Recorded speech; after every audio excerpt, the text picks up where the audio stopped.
The people who claim to love you wanted you dead, but I am here for you. The crooked girl no one wanted helped the dying prince. African folktale that will make you cry. Please subscribe to this channel for more of sweet life relating and life-changing stories to make your day. In a quiet African kingdom, nestled between rolling green hills and deep rivers, there lived a girl so bent and crooked that people believed she was cursed by the spirits. Her name was Aduni. Whenever she walked down the dusty village paths, children ran away in absolute fear.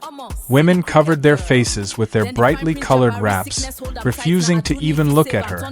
Even her own parents hid her in the darkest back room when visitors came to their small clay home. They felt nothing but deep shame because of her unusual appearance. To the entire village, she was a dark mark on their otherwise joyful community. They whispered cruel things when she passed by.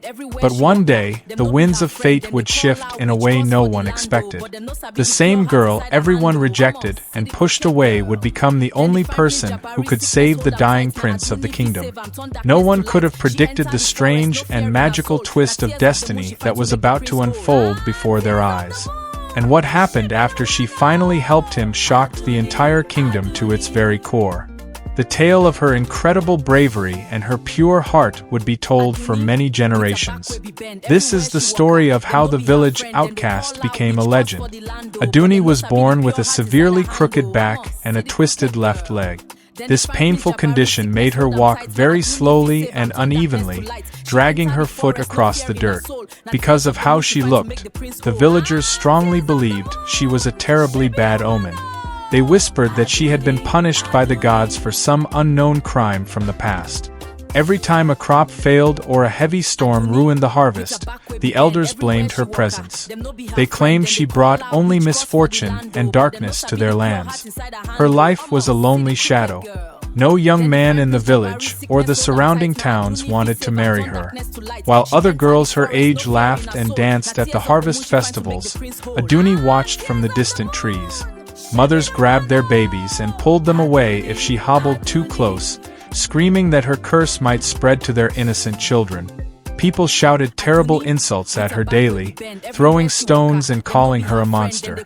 She had no friends to dry her tears. The isolation was completely crushing. The villagers made sure she knew that she was entirely unwanted. Yet, through all the endless pain, her strong spirit somehow remained unbroken. Every single morning, Aduni woke up before the sun even peeked over the horizon. She did this to avoid the harsh glares of her neighbors. Her parents never looked her in the eye. They treated her like a stranger in their own home, giving her only the leftover scraps from their meals. When her cousins came to visit from the neighboring lands, Aduni was strictly ordered to hide in the goat shed until they departed. The emotional pain of being rejected by her own family cut far deeper than the physical pain of her twisted leg. She spent hours sitting alone in the tall grass, wondering why the spirits had made her so different. The village elders often held public meetings in the central square, and they would loudly use her name as a warning to misbehaving children. If you do not listen to your elders, you will end up twisted and cursed like Aduni, they would shout. She heard these cruel words echoing through the wind. Despite the heavy sorrow that weighed down her chest, she never fought back. She simply swallowed her tears and limped away into the shadows. The entire world seemed united in their absolute hatred of her very existence. But despite all this terrible treatment, Aduni had the kindest heart in the entire village. While the people who hated her slept comfortably in their warm beds, she quietly limped through the dark to do good deeds. She secretly helped the old widows who were too weak to fetch their own water. Aduni would fill their heavy clay pots at the distant river and leave them right at their doorsteps before dawn. Whenever she found hungry, orphan children crying in the dusty alleys, she would share the tiny portions of food she had saved from her own meals.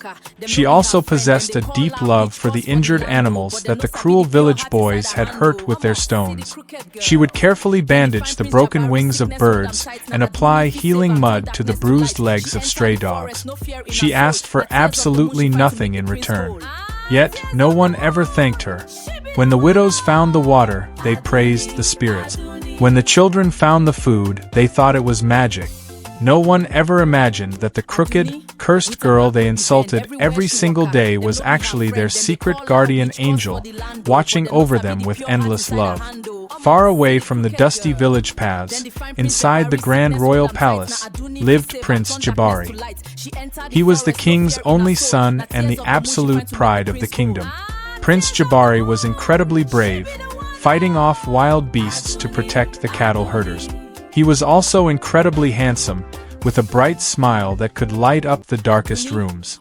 Unlike the cruel villagers, the prince was known for his fairness and his strong sense of justice. He treated the palace servants with deep respect and always listened to the problems of the poor farmers. Because of his wonderful nature, he was deeply loved by all the people. Whenever he rode his magnificent white horse through the town square, crowds would gather to cheer his name. Women threw flower petals at his feet, and men bowed their heads in deep admiration. Everyone in the land believed he would become the greatest king the kingdom had ever seen. They sang joyful songs about his future reign, completely certain that he would lead them into an era of massive wealth and endless peace. His life seemed entirely perfect, shining with golden promise and endless happiness. But darkness was soon coming. The kingdom threw grand festivals to celebrate Prince Jabari's upcoming coronation. The king was growing old, and he knew that his brave son was more than ready to take the heavy crown. The palace was filled with the sounds of beating drums and joyful singing. Royal guests traveled from distant lands just to bring him expensive gifts of gold, silk, and precious jewels. Prince Jabari accepted these gifts with great humility, promising to serve his people with all his heart. The future of the entire kingdom rested firmly on his strong, capable shoulders. However, hidden among the joyful crowds were those who felt dark envy. There were greedy lords and wicked advisors who secretly hated the young prince because he was too good and too honest. They knew that when Jabari became king, their corrupt ways would finally be stopped. They plotted in the dark shadows of the palace, whispering evil plans. While the kingdom celebrated the bright future, a terrible storm was secretly gathering. No one knew that the joy would soon turn into deep sorrow. But one day, the unthinkable happened, changing the entire kingdom forever and bringing their glorious celebrations to a sudden, terrifying halt. A mysterious illness suddenly struck the mighty Prince Jabari. It happened during a grand feast in the royal courtyard. The prince was laughing and sharing a meal with his royal guards when he suddenly gasped for air. He dropped his golden cup, clutching his chest in deep pain. Before anyone could catch him, he collapsed onto the hard stone floor. The joyful music immediately stopped, replaced by the terrified screams of the palace guests. The royal guards quickly carried him to his grand bedchamber. Within just a few hours, the strong, handsome prince became incredibly weak and totally pale. His bright eyes lost their shine, and his skin turned as cold as ice. The mysterious sickness moved quickly through his body. He slowly lost the ability to walk.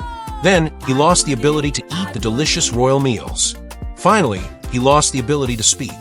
He simply lay in his grand bed, staring at the ceiling as his life slowly slipped away. The once joyful palace was now filled with heavy silence and endless tears.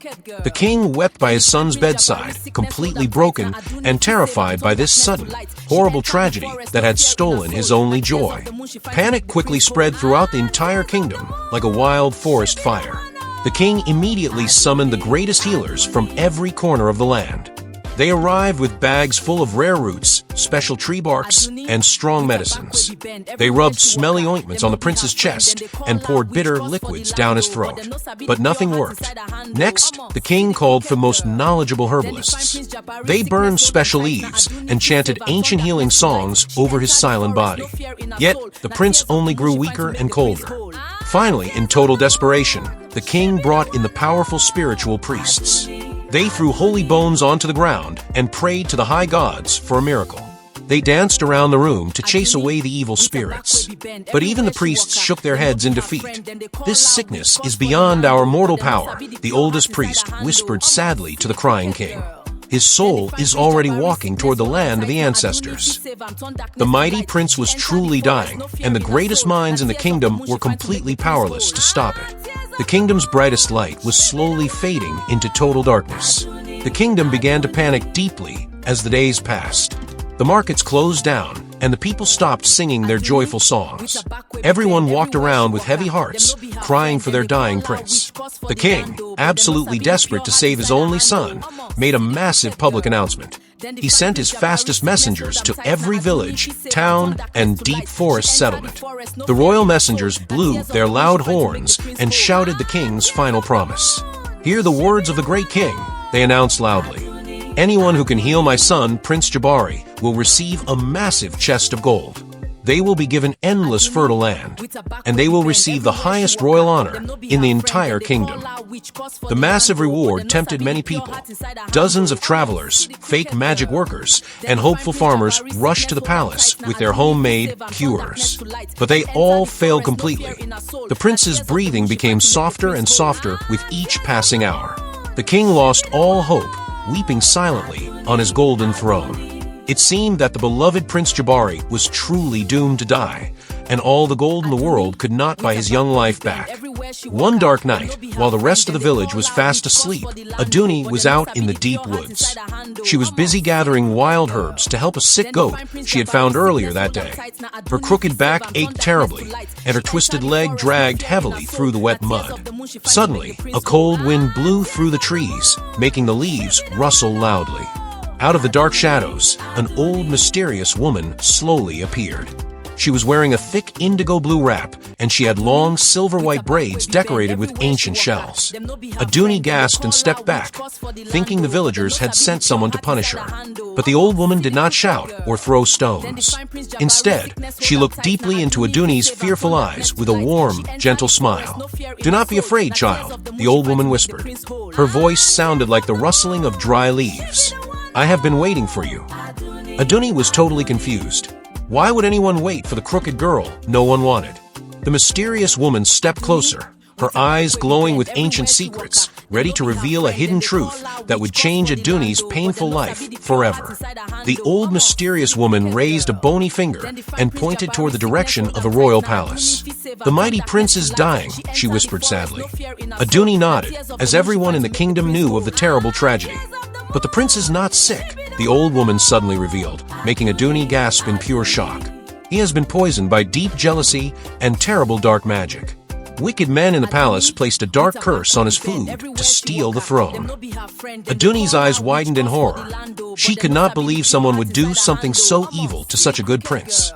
The old woman continued, "None of their normal medicines or magic spells will ever work. There's only one thing in this entire world that can break the dark curse." She leaned closer, her voice barely a whisper. "Only a rare, magical healing plant called the Tears of the Moon can save him from death." Aduni listened carefully, her heart beating rapidly. She had never heard of such a mysterious plant, but she knew immediately that she had to help. The old woman was handing her the biggest secret in the entire kingdom. "Where can I find this magical plant?" Aduni asked softly, ignoring the sharp pain in her crooked back. The old mysterious woman sighed deeply. "The Tears of the Moon only grows deep inside the dangerous forbidden forest," she warned. "It is a terrible place filled with deadly shadows and dangerous traps. Many strong warriors have entered that forest, but none have ever returned."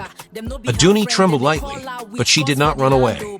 The old woman looked at her twisted leg and her bent spine, but she did not see a cursed monster like the villagers did. "The plant cannot be found by strong muscles or sharp swords," the old woman explained gently. "It hides from greedy men and selfish hearts. You are the only one pure enough to find it, Aduni, because your heart is totally free of hate, even though the world has been incredibly cruel to you." Aduni was completely shocked. No one had ever called her pure or special before. The old woman slowly faded back into the dark shadows, leaving Aduni alone with a massive choice. She could either return to her miserable life or risk everything to save the kingdom. Aduni stood completely alone in the cold night air. She thought about the beautiful gold and the rich land the king had promised. But she did not care about those things. She only cared about Prince Jabari.